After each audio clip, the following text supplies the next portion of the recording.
Macy's, Pete, symbol M, they're closing a ton of stores, but that's not the reason it's up today. That would have contributed to perhaps a little bit of a pop. The big pop today is, and it was over 12%, was Arc House Management and Brigade Capital Management have increased their offer. In other words, they're saying, hey, we want to buy you. And I think Macy's and some of the people that have been there for a long time, Pete, might say, yours, so you can have it. Yeah, I think so too, John. Well, it's a little over a $6.5 billion bid. So they've jumped it up once again. And you're talking about $24 a share. The previous was $21 a share. The stock is almost right there.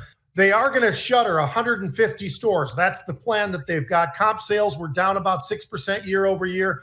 I kind of side with some of the folks out there that are probably leaning on, hey, look, sold to you, because this is a heck of an offer given the situation that Macy's finds themselves in. They still got a lot of shorts in this stock, by the way. So there's a lot of different factors that are going into play right now. But I think this would be one that they're going to have to consider, John. Certainly seems fair to me based upon everything we've seen out of Macy's over the last couple of years. You know, they're closing that big flagship in San Francisco, Pete, Union Square. They're going to be closing a lot. And I think Brian Sullivan might have tweeted out, Pete, that they're closing the big Macy's downtown, or, just over by Penn Station.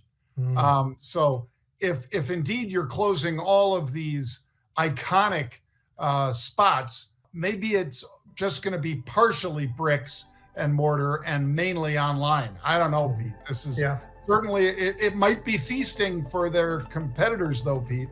It might mean that Nordstrom and some of the survivors will do better. We'll have to see.